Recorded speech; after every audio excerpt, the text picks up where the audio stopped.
I'm an advisory board member of Universal Versatile Society, World Bank MT Climate Ambassador in 2024, and a regional focal point of SDG 7 Youth Constituency for Oceania.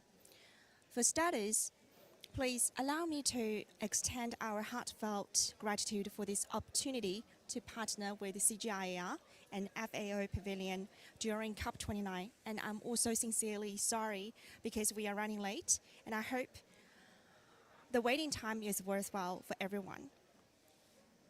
It's our great honor to co-create this session with Young Health, IAS, Climate Forward Pakistan, and Pakistani Youth for Climate Action, aiming to embrace better prosperity and sustainable development for everyone in this community by advancing climate resilience, health, and well-being through sustainable agriculture. Our today's session will explore the intersection of climate resilience, youth health aspirations, and sustainable agriculture to empower youth and marginalized groups involving smallholder farmers to uplift climate actions through sustainable farming for the circular economy, echoing FAO's Four Betters, leaving no one behind. Together, we will elaborate on the roles of sustainable diets in improving personal well-being, community prosperity, and environmental sustainability.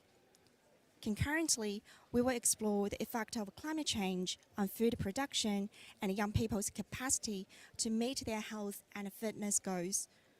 Specifically, we will also emphasize the role of smallholder farmer and help them to develop climate resilient and adapting agri-food system and a community through a gender lens in both regional and global way.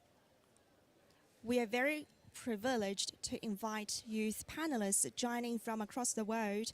We're expected to hear speeches and discussions from our honorable panelists. Fasi Bintak from Children and Youth for Climate Forward Pakistan, Vikrant Srivastava from Lead for Earth and Universal Versatile Society, Christopher Sawyer from International Association of Students in Agriculture and Related Sciences, Noor In from Pakistani Youth for Climate Action, Taylor Quinn from Tailored Food, Winifred Akello from Young Health Working Group. First of all, we would love to invite Vikrant Srivastava to the stage and provide us with information about successful practices through his speech, Regenerative Agriculture in India, a case study. Vikrant is a multidisciplinary climate action professional with extensive experience in youth engagement and intergovernmental processes. He has played a significant role in fostering climate adaptation solutions, youth leadership, and policy governance within the UN system and civil society. Vikrant's work includes contributions to the Rio Conventions, UNEA, and INC2. And he serves in multiple youth constituencies, including as the Asia-Pacific focal point for CYMG to UNEP, Younger Asia Youth Empowerment, and the Youth Policy Board of the World Food Forum. Vikrant has initiated and led numerous programs such as Asia Youth Empowerment, which trained 500 youth across Asia in the UNFCCC process, and has been instrumental in bringing youth into official country delegations at various COP and ASPE events. As the co-founder and CEO of Lead for Earth, has promoted youth engagement, gender equality, and indigenous livelihoods in environmental governance, impacting over 50,000 lives and mobilizing substantial funds for grassroots transformation. Welcome, Vikrant. Thank you. I should definitely work on my bio. That's really too long. I don't know if something that you have added, but yeah, thank you so much. Oh, yeah. How many of you know regenerative agriculture? We have a very short number of participants, so let's try to make it more interactive rather than speech and other stuffs. Anyone? ever heard of it? No? Anything you want to share quickly? Okay, maybe later. So it's in short, it's evolution of the conventional agriculture approach that we from the conventional agriculture approach. So it's an evaluation of that, and what we do and what we are doing in that we work on reducing the uh, quantity of using water and other inputs, and this is one of our pilot project that's happening in India. uh, so where it is happening, it's very important to understand a bit. So there is a village you can see in the map. It's called Dari, uh, and it's located in Pune. Most of you doesn't know Pune is one of the important city in Maharashtra, which is also known as financial capital of India. But being as a financial capital, informally financial capital, it also suffers with a lot of different challenges, such as water drought and water scarcity, and also the income of farmer. And due to that, you can see it's a very shocking data which is there on the screen. Uh, One farmer commits suicide in every 30 minutes. And this is not what I am speaking. This is from the data. This is from uh, the Niti Aayog data, which is the independent evaluators of the government works that is been done. And in that specific area, and I'm sure this is similar in other part of the world, especially in Africa and so, more than 90% of the soil is nitrogen deficient, and with other organic compound which is there 0.06. I will try to make it less boring and more interactive, not going in deep in technical terms. But yeah, and with that said, we have a lot of challenge globally, and then there is a specific challenge in that region, specifically in the farmers, uh, while farmers committing suicide and other issues, and so. While I was studying in my master in 2019, I was very much inclined towards farming because I am also son of a farmer.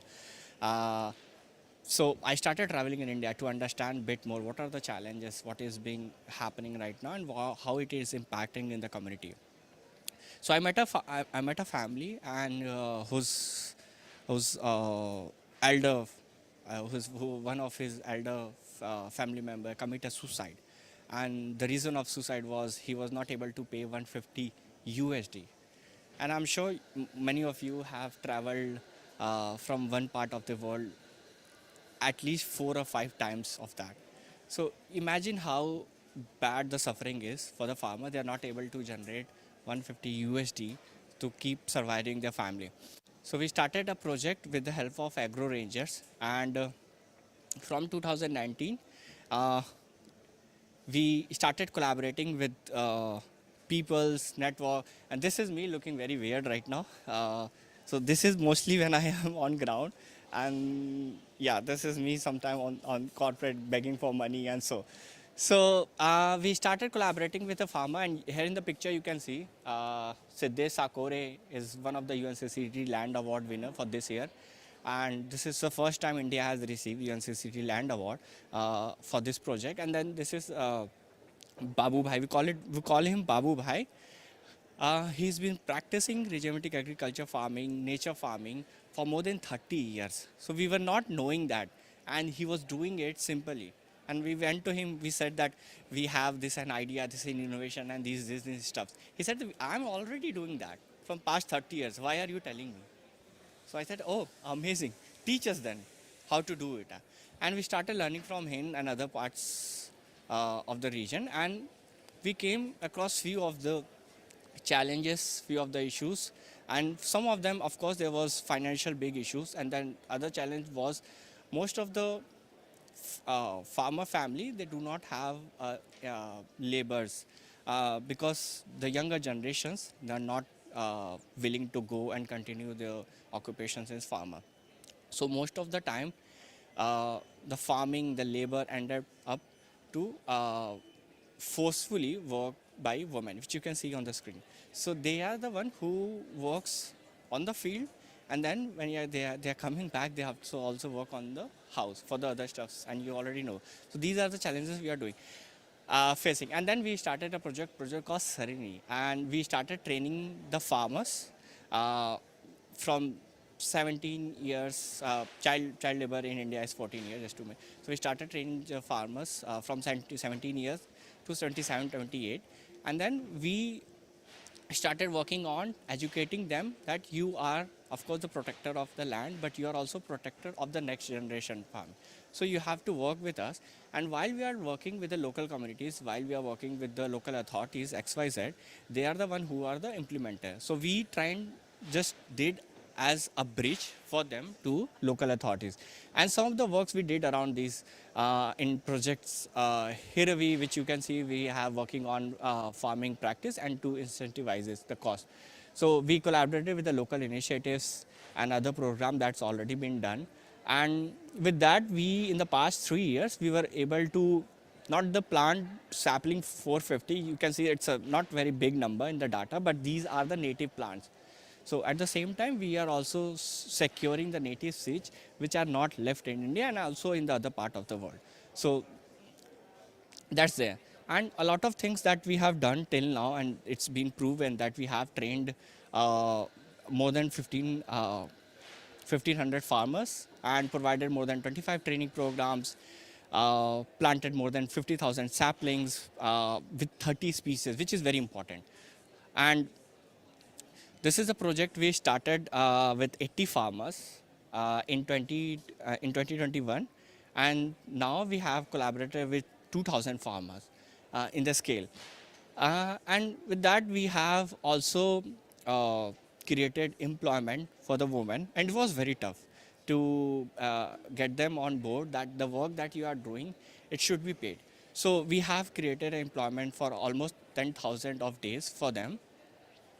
And the next step, this could be sometime contradictory why we are doing that.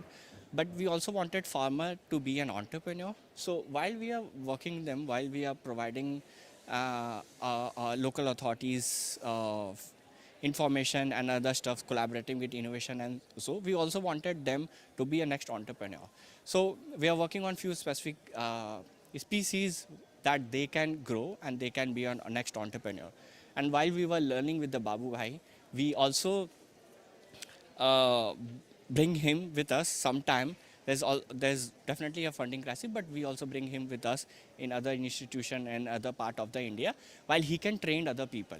So he now himself is an entrepreneur. He goes, he does his workshops, although he's not like very well in terms of education and other stuffs, but we did help him like in terms of buying tickets, in terms of making bookings online and stuffs like that. So he's now a small entrepreneur which he is being doing, and we are trying to build those small entrepreneurs across Maharashtra and other part of the region. And a lot of good stuff happened throughout our 3 years of work. We started with 50 farmers, and now we have collaborated and we have done an MOU with 2,000 farmers and 2,000 family, that means. So there are more number of people. And we, our work was recognized by UNCCD, that I already mentioned, and some of the stuffs that help after this, the institution collaboration, that we are also doing that. Few of the things that I would definitely like to share is that what we did in our project execution, that we follow a SMART goal. We were very specific, we were very time oriented, that we want to achieve having collaboration with 10 farmers. We were not so big in the starting, and we also not big at this time, but we are working on a very SMART goal that we already said. We set our phase implementation of at every quarterly, and then there was a resource allocation, and then there was again there's a repetition. Yeah, I don't know where the picture gone, but a lot of work we did on collaboration partnerships, especially with the institution, with the local partners, with the young people and youth. And this foundation, there's a group of youth which you are seeing, they does not have a foundation at the time in 2021, and they were IITN dropout, they were college student like me, and we started in a group.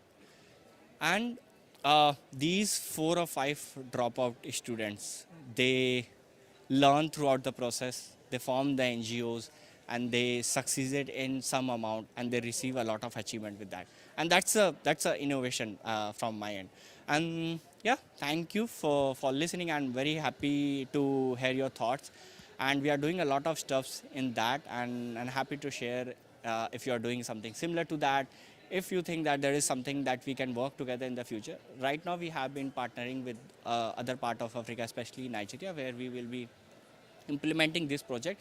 Of course, not the same seed that we have grown. We are in a testing phase, and we do a lot of research while we do this. And I don't want to all to get you into right that.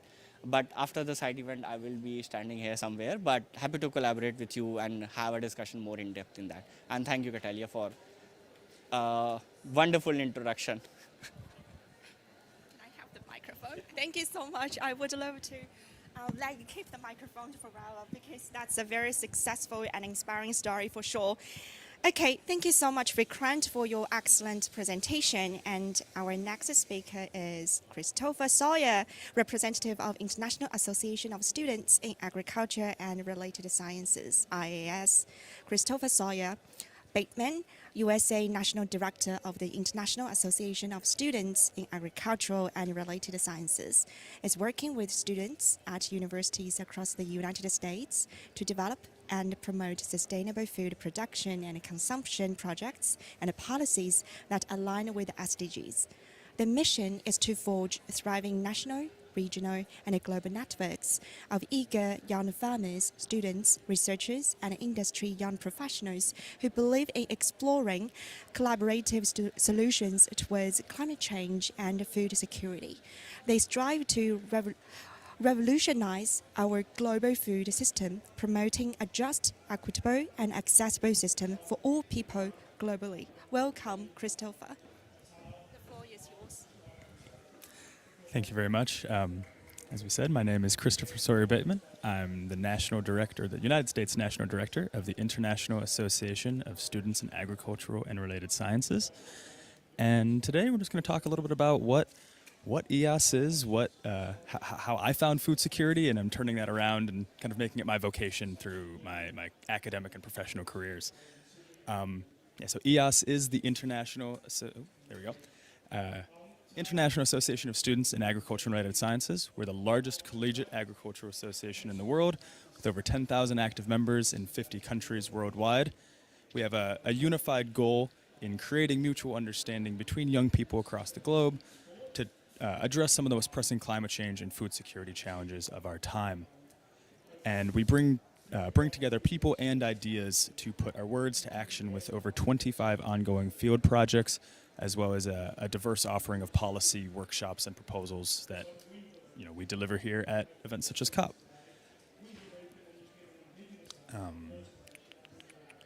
So a lot of these projects are kind of umbrella projects that we offer incubations for students in context-specific locations around the world to explore engagement with. The first one I'd like to touch on is the Village Concept Project, EAS's oldest and largest project in the association. These are large-scale development projects in rural villages that have measurable social impacts and a direct contribution to the SDGs. These projects directly contribute to the Sustainable Development Goals, and particularly no poverty, decent work and economic growth, and reduced inequalities. And these projects typically are explored through farming startups, student-led agroecological education workshops and extension services, and small entrepreneurial ventures. Some of the main projects that we've explored in the last few years are an organic compost and rainfall collection project started by students in Indonesia, going to farmers in their local neighborhoods and communities to help educate them on the importance of collecting fresh water for use at home and in the field, as well as the importance of exploring organic practices on the ground, making sure that food waste is collected, processed properly, and turned back into the crops that they are trying to grow and not just tossed out into the street. Another big project we have in the Village Concept is a coffee program, also out of Indonesia, where students from a diversity of different universities came together to find ways to grow coffee through just small plots of land next to their houses, in the gardens of their universities, and then turned around to make an income to support themselves and their families, and have a youth-led business that they can find others to engage in and push forward into the future. Our second big project that we look at is the Women in Agriculture project. It's an initiative to first address the issue of gender inequality in the agricultural space. Started in 2018. This project has had multiple little daughter projects stem off of it in the past few years. One of the biggest is a women-led cooperative in Costa Rica that explores the development of a coffee industry outside of a traditionally male-dominated market. We brought together the wives and the daughters and the aunts of a lot of men in the coffee space who, for one reason or another, are left without access to the market. They cannot access banking services. They don't know the proper way to get the seeds. The industries that their male counterparts are deeply engaged in, they lack some of the fundamental steps to just be able to put their foot in the door. So, and especially acting alone in this can be very challenging. So we brought together over 10 women from a variety of villages and businesses throughout Costa Rica to come together as a cooperative so they can jointly seek legal action, financial support, approach the banks in a healthier and more equitable way. And yeah, just little pictures of us working on the ground there.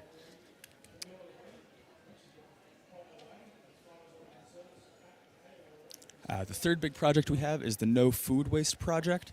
This project is implemented particularly at universities currently throughout Western Europe and the United States, where students are working in collaboration with university faculty and staff to explore reducing waste in the lunchrooms, reducing waste on on-campus catering, and then where that waste can go. So particularly a project that I've been very involved in is I'm coming from the Pacific Northwest of the United States at Oregon State University, where I currently work with students to collect food waste from the cafeterias, from the farms, and a lot of the agricultural spaces that we work in for research, take all of that to create a green compost that goes to a very large run student organic farm.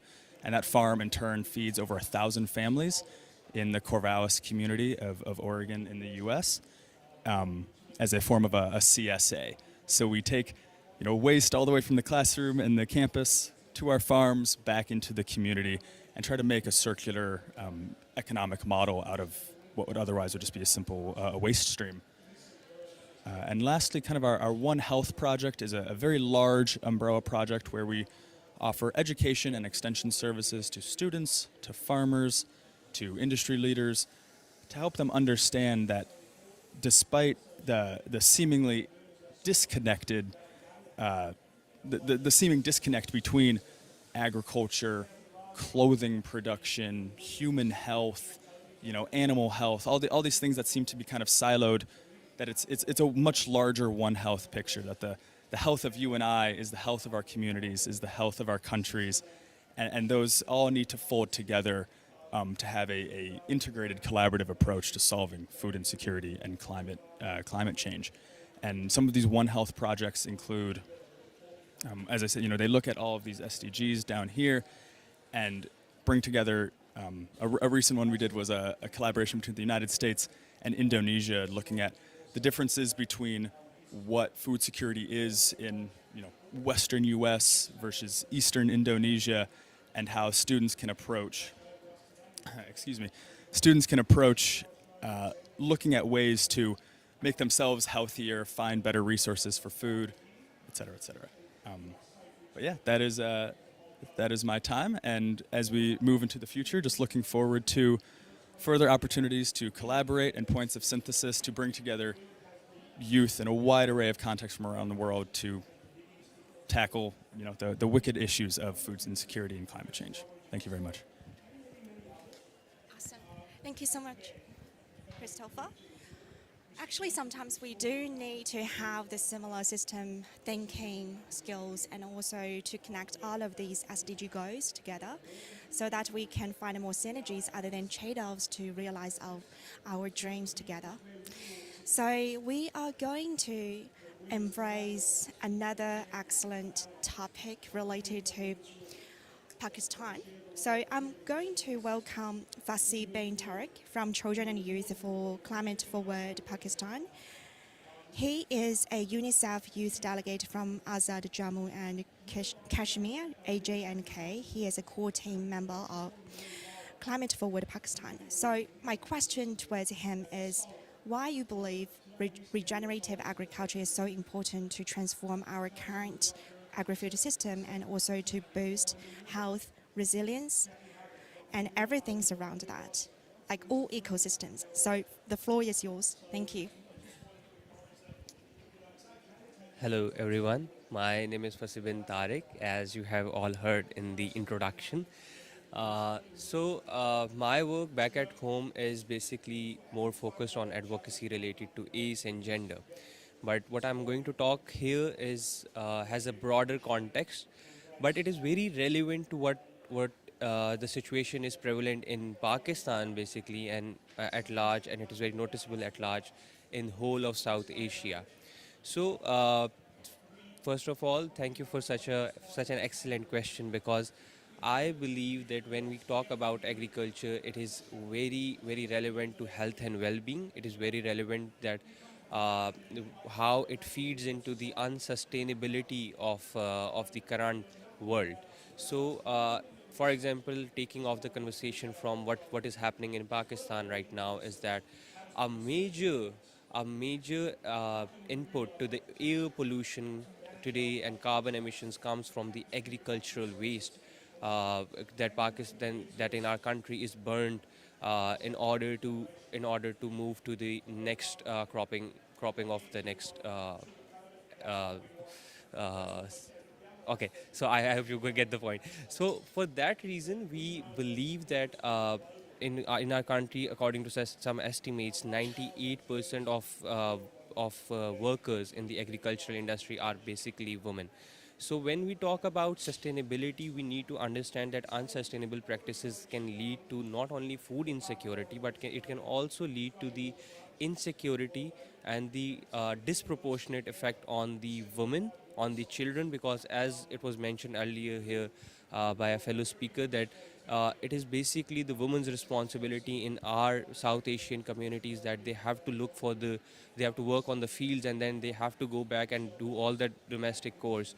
So for that reason, it is very pertinent that we understand that regenerative agriculture, sustainable practices in agriculture, they are the future for states like our, for example, Pakistan in the next few years would be water scarce. It is already water scarce, but it will go to a point where it will really impact the economy and social fabric of our country. So, sustainable practices in agriculture are the only promise that we have for a better future.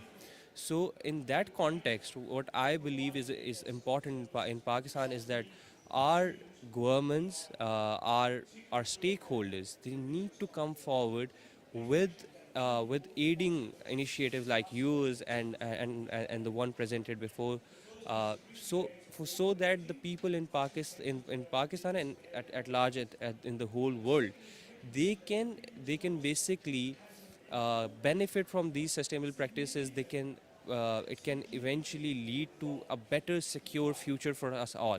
And as a youth representative, it is very concerning. For example, I am from Kashmir, the Pakistan administered part of Kashmir, and our agriculture basically is completely dependent upon the flow of rivers. So when climate change impacts the flow of rivers, the flooding, and then the resulting droughts and the resulting impacts, it all becomes another pressure to the already very disproportionately affected women, children, and the youth, and the already very suppressed economy of, because Pakistan is an agrarian economy. So for us, it adds to us our pressures, it adds to our vulnerabilities.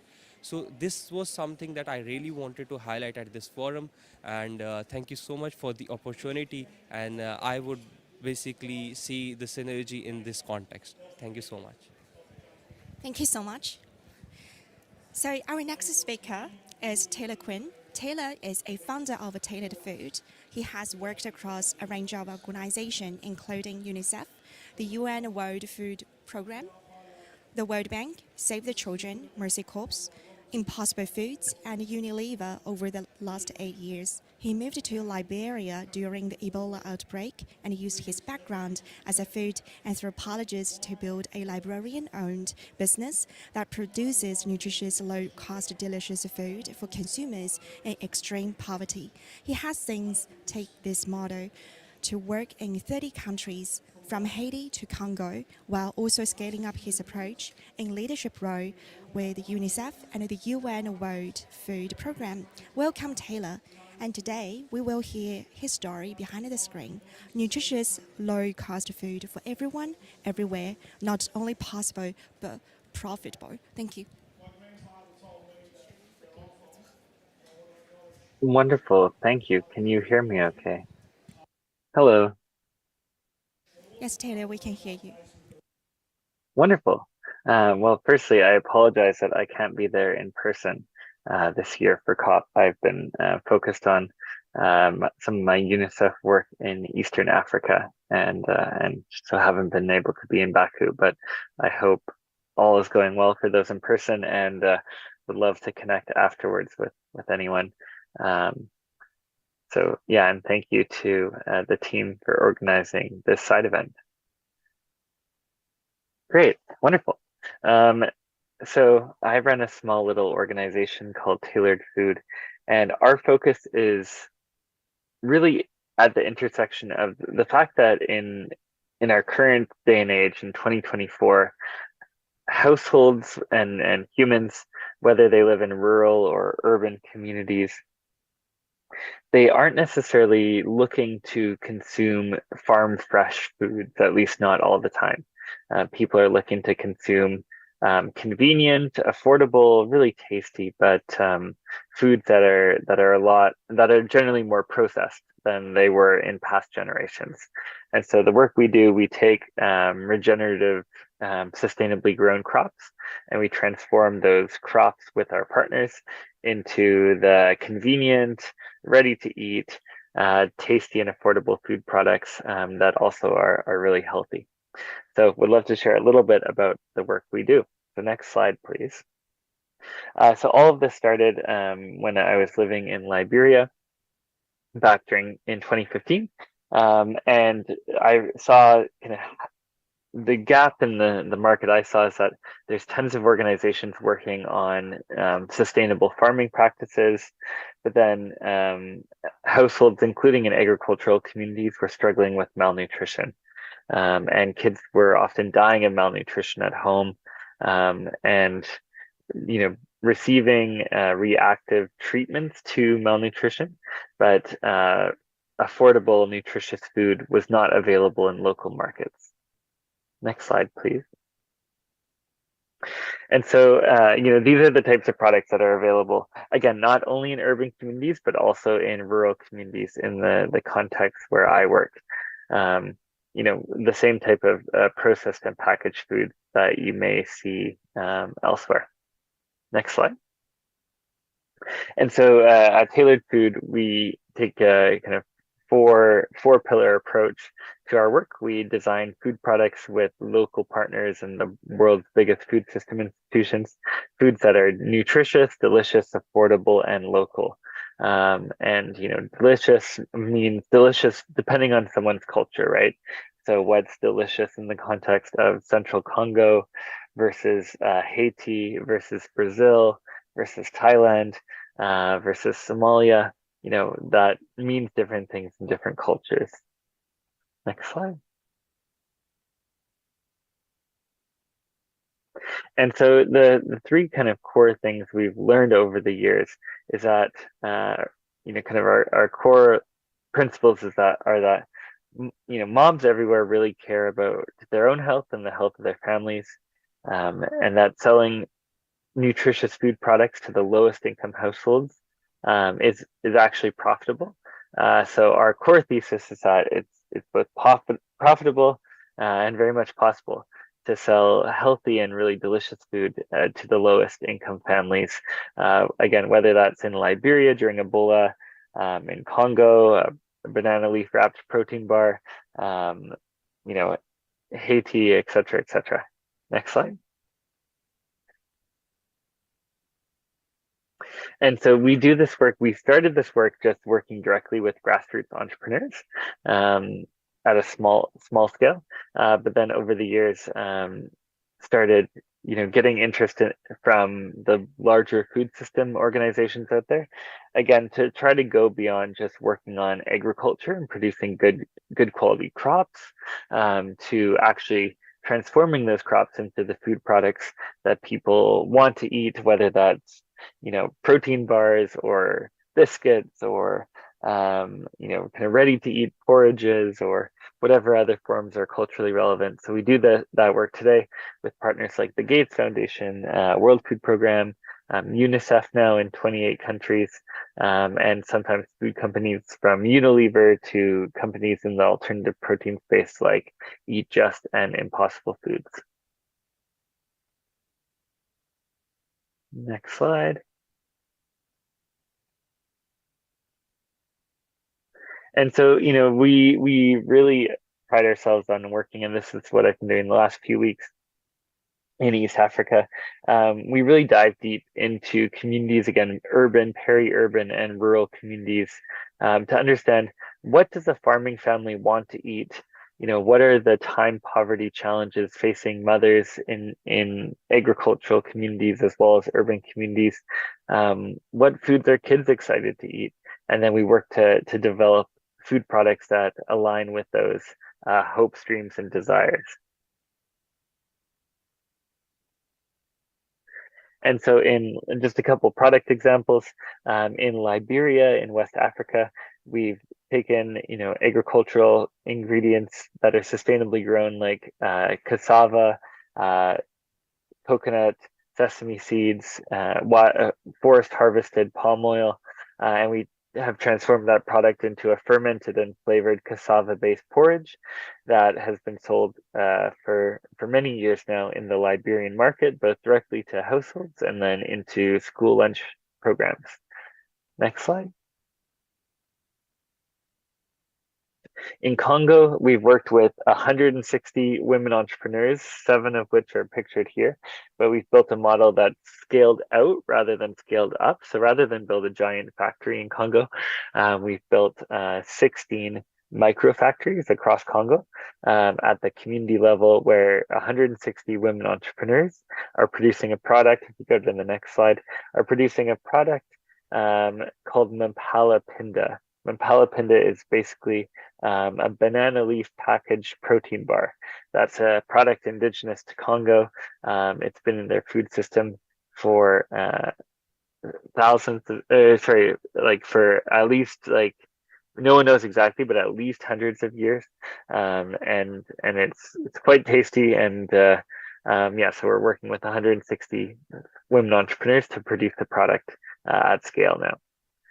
Next slide.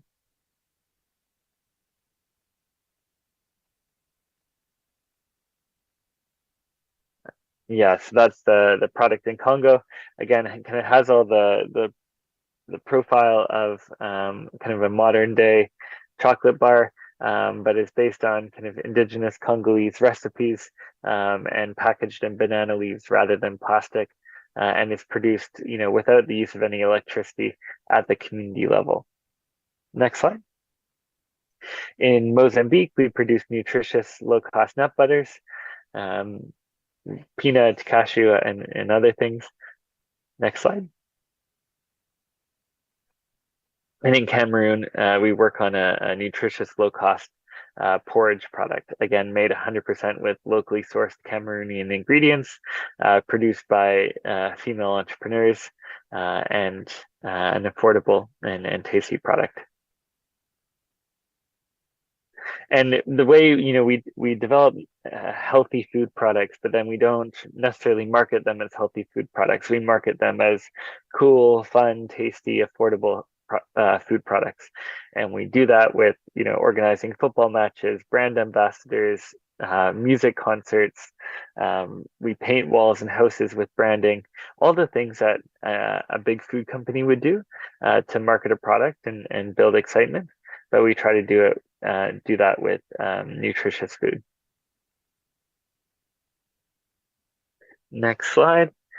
And we've had research partners like the Gates Foundation. So if you're curious about anything we're doing, please reach out to me directly on LinkedIn or through the Tailored Food website, and I'd be happy to share more about what we do. But yeah, maybe to summarize, we believe in creating a regenerative food system. You don't just need to work on the agricultural side of things. You have to do the value-added food processing, creating food products that people want to eat and are excited to eat.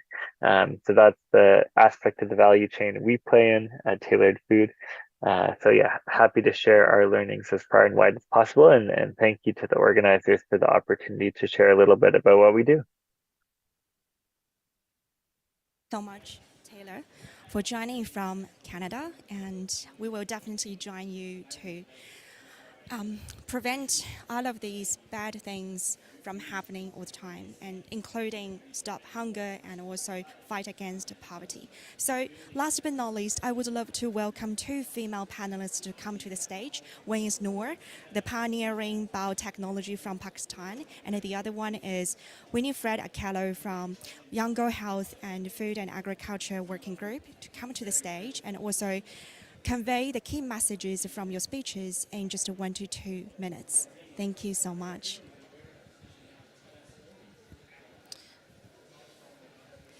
Thank you so much. Good morning, everyone.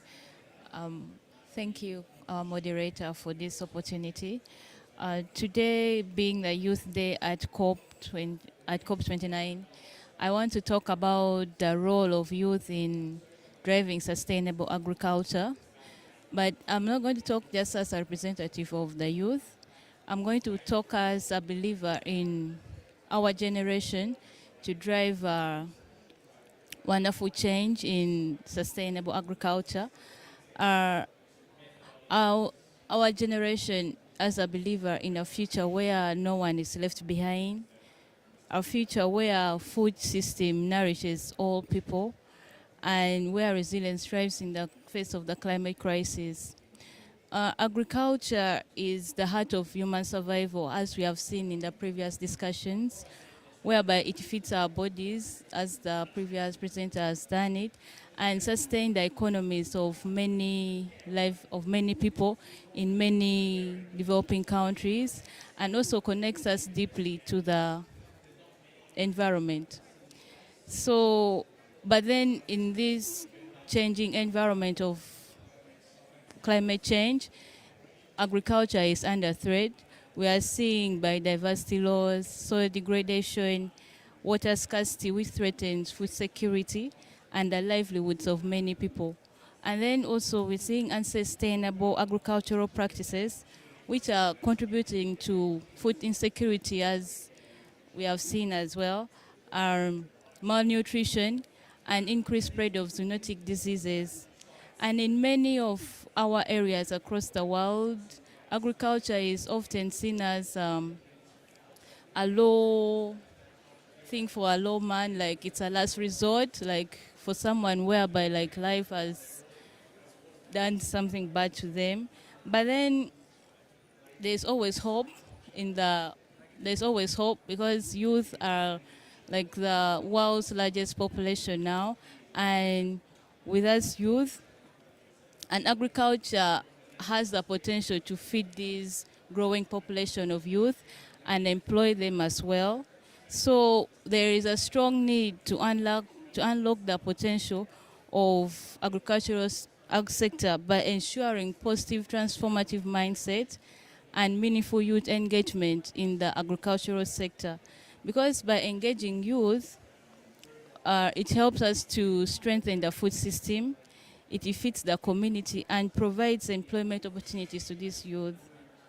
For instance, in Africa, where agriculture is a major driver of economic development, 2/3 of youth are unemployed or underemployed.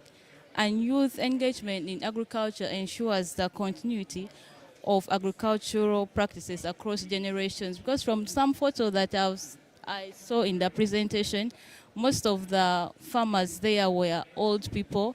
So we need to really engage youth in the in the agricultural sector. We need to find ways of changing their mindset in all this.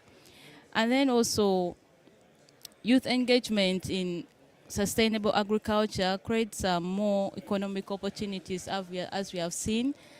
And therefore, sustainable agriculture offers a chance to build a secure and fulfilling livelihoods for many people, especially the ones from the rural area, because according to the World Bank, about 60% of unemployed people come from the rural area.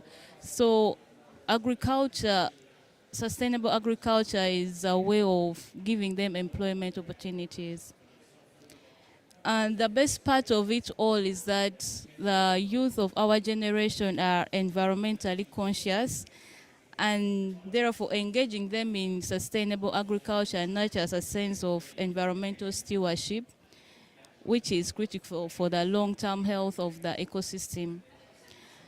We have seen in the discussions, our first colleague and my friend from ISAA are like discussing the critical roles that youth are playing in sustainable agriculture.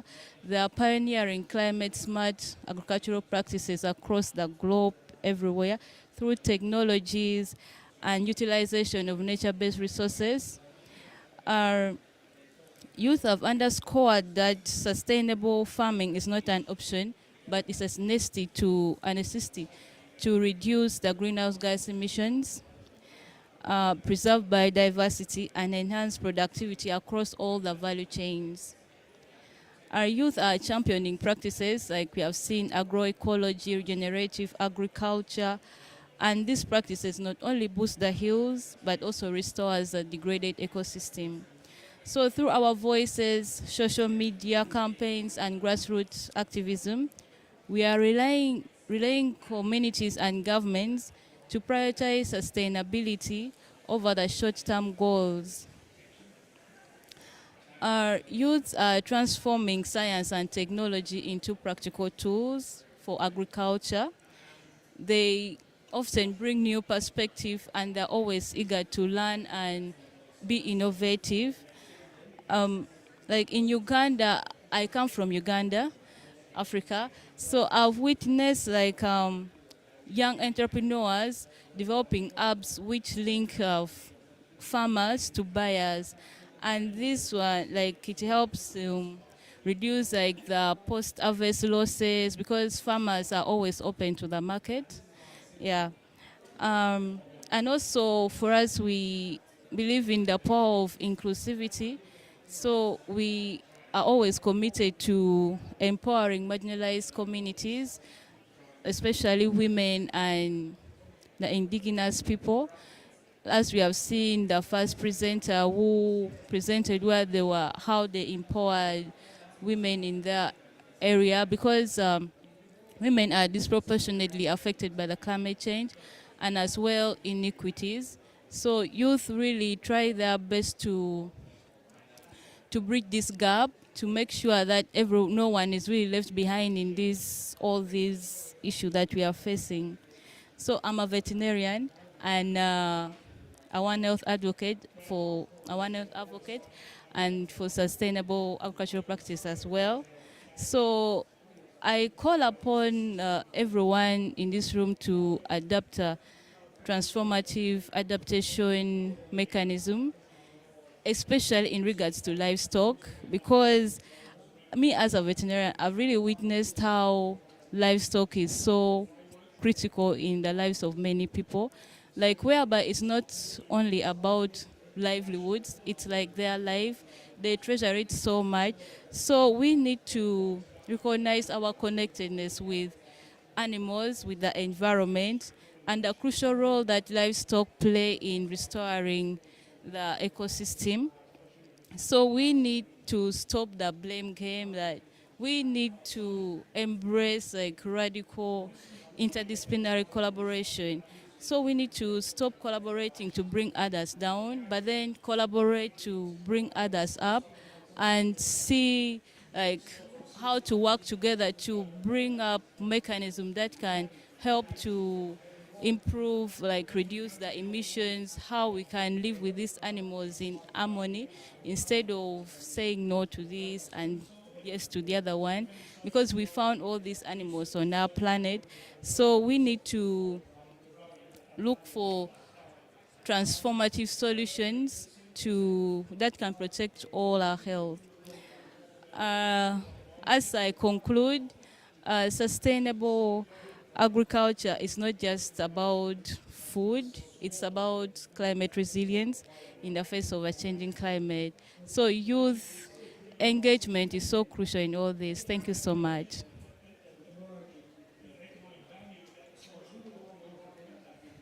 Thank you so much. I guess my fellow panelist has summed it up so beautifully, but I'm just gonna go very shortly over that.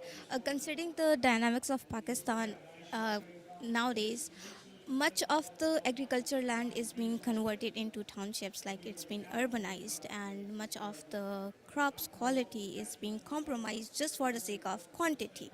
So we lack the factor of nutrition, and that is why I may be 25, but I feel like 30 at this age. I cannot walk from that my apartment to blue zone because I'm not having those nutritious amount of food. And when it comes to that, it is very much crucial that we work on, as a youth, as we work on research and development, while focusing and engaging with the farmers on the grassroots level. Because considering the dynamics of Pakistan, I feel like there is a huge loophole in research when it comes to building or manufacturing crops, engineering crops that can be resilient in the face of climate-induced disasters. For instance, proudly seeing this that Pakistan has 125 crop varieties built under Pakistan Atomic Energy Commission that are heat, drought, and stress resilient. That is much a need of the hour at this day. But are we doing much at the grassroots level to engage the farmers that whatever they are doing to the lands, the fertile lands, converting them, selling them off to the landlords and converting them into townships is really the ultimate solution, because we as youth sitting here know what the aftermath is going to be, but are the farmers aware of that? No. Because one thing that I want to quote here is that my great grandfather used to say, the land does not widens up on people, it gets shortened. And the reason being that urbanization is a fast paced process, and there will come a day that you won't have any land to bow a seed upon. And that is why you are shifting towards blue and green buildings, that much of the countries do not have enough spaces to build green spaces or farm their own plants and trees within their own homes, because the families are more focused, or the people are more focused on building their own homes. So when it comes to youth engagement in the agriculture sector, it is crucial because the farmers, they do have the knowledge, but youth brings in the innovation and maybe the future perspective that they can sit together and talk about what they really want and what they really need to do in the context of that. And obviously health is being compromised, well-being is pretty much crucial. So youth needs to work on the grassroots level as well, and the research level as well, to fill in that loophole and maybe talk about what they really want and what they really do, because sometimes we as youth also do not know where to start from. I guess I'm grateful to have been known him because I do had a few projects to work with the farmers or even on compost fertilizers, but whenever I used to go on the field, they were like, no, this is not happening, because it is also quite a challenge to convince them that this is for their own good, and shifting from chemical fertilizers to organic fertilizer that they used to previously do are is a challenge to convince them to do it now. So yeah, youth engagement is very crucial for sustainable agriculture, because I think most of the people in our country are now more focused on what value does it bring now, and not what value does it bring like in 5 years or in 10 years or in 50 years. So it's like, what cash do I get from that, what benefits do I get from it now. And as youth, it's quite a challenge to tell them that it's not going to be now, it's going to be the future, it's going to be for us when we grow up, it's going to be for the children. It's going to sustain our whole generations, new generations, and we have to leave it for them as well. So yeah, it's quite crucial to talk about sustainable agriculture. Thank you so much. Thank you so much for every panelist for this session. We are currently at the first day of the second week of COP29. We are currently at CGIAR and FAO Pavilion, and I wish you enjoy a relatively late but nice conversation from us. So we should embrace a brand new day and harvest the moment. Thank you so much, and sincere apologies for the postponement. Thank you.